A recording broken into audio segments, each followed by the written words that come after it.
Okay,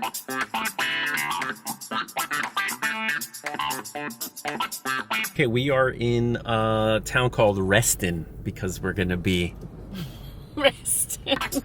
You like You that? set it up.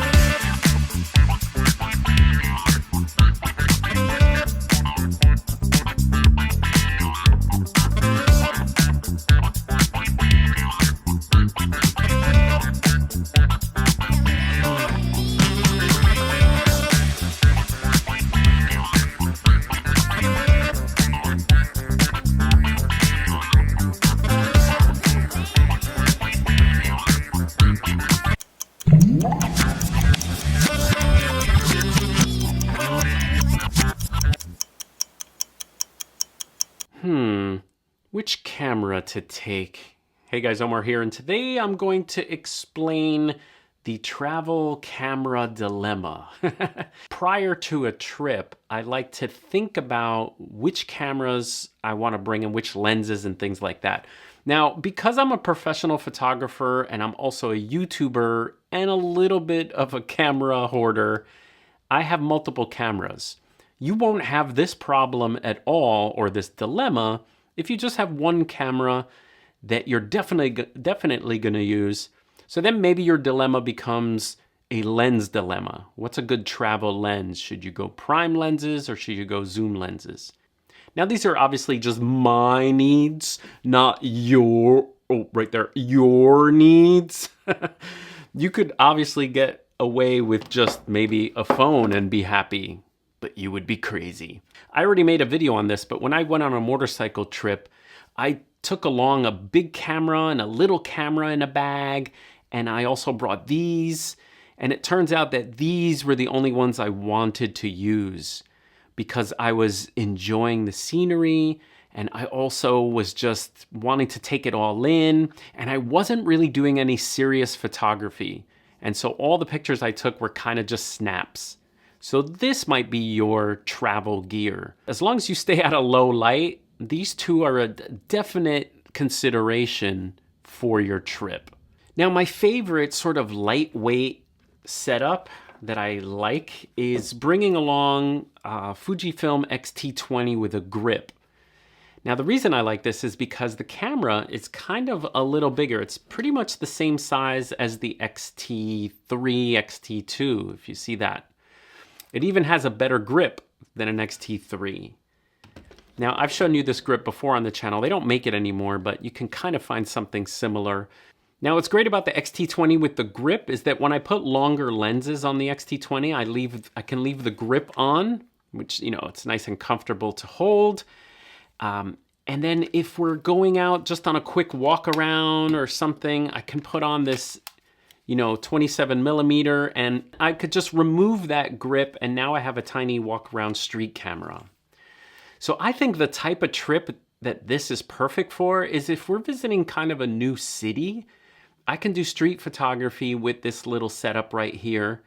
And then if I want more zoom, a lot of times I'll pack an extra lens, like the 56 millimeter 1.2.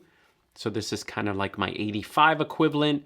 Great for portraits of my kids, good for street photography as well.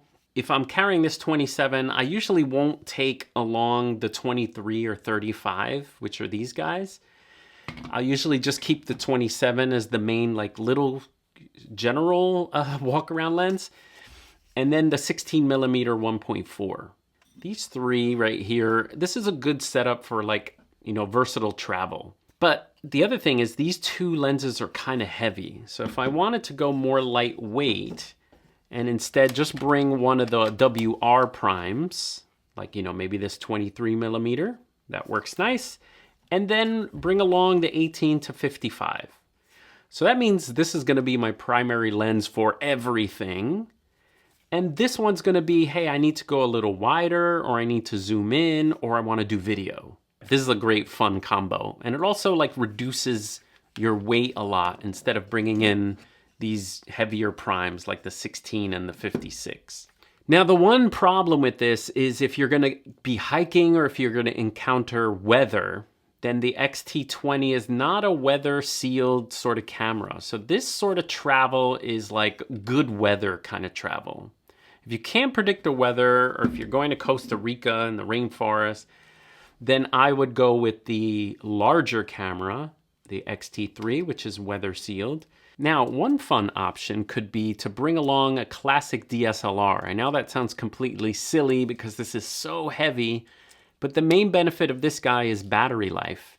I know that on this trip, I don't want to be charging tons of batteries, and that's something that when I shoot Fujifilm, I've got 3 of these guys, and I have 1 in the camera.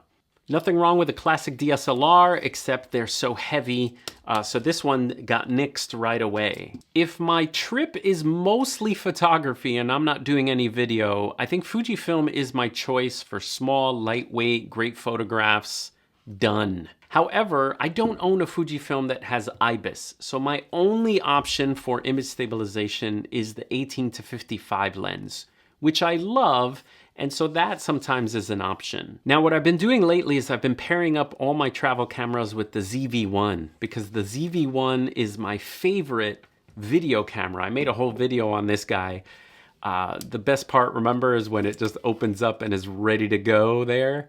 And so I love that I can just, have this camera in my pocket. Once I close that screen, the camera just shuts itself off. So I've been pairing the ZV-1 with other cameras as I travel and record.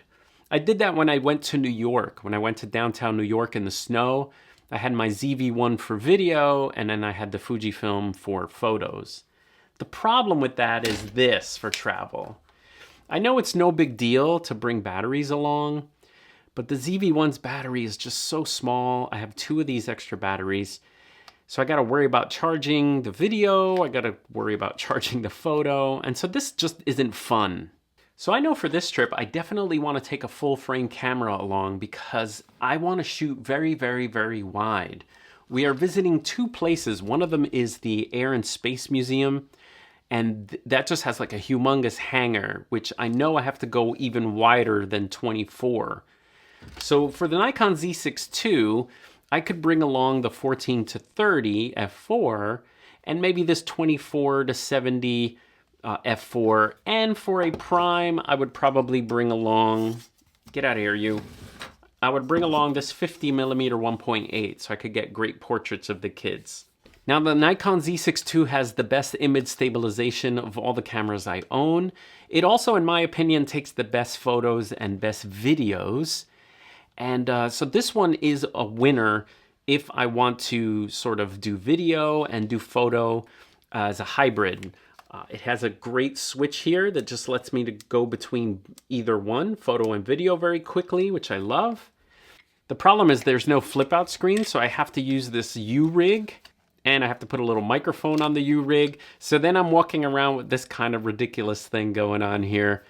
Which is totally doable. I did this when I did the Google video. I had the 14-30 on there, and I could see myself on there. I love the video that comes from this. So this is a great travel option. The Nikon Z6II, best photographs, best video, love.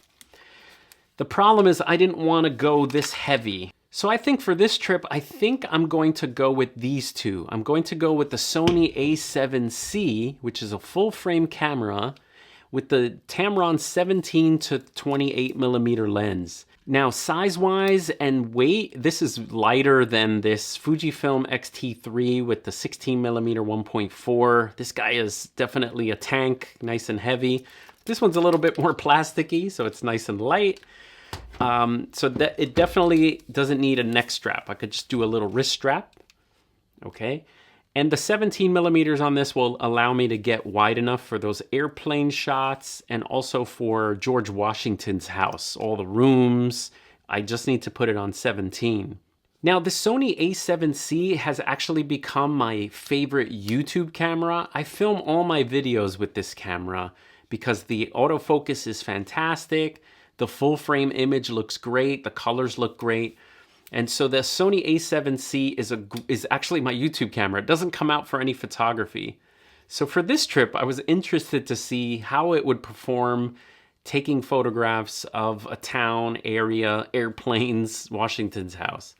And so my two lens options are the 17 to 28 Tamron and this 28 to 75.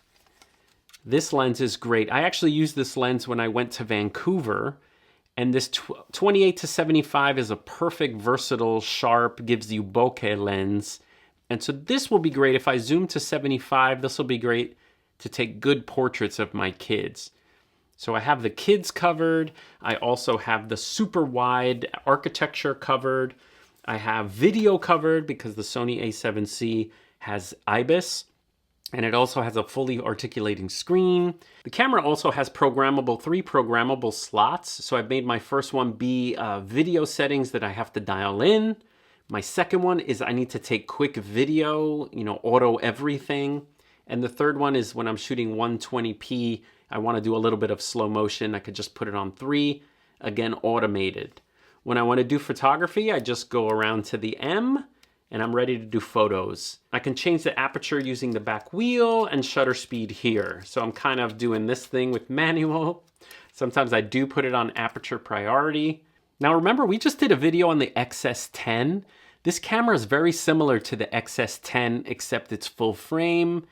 Its IBIS is not as good as the Fujifilm XS10.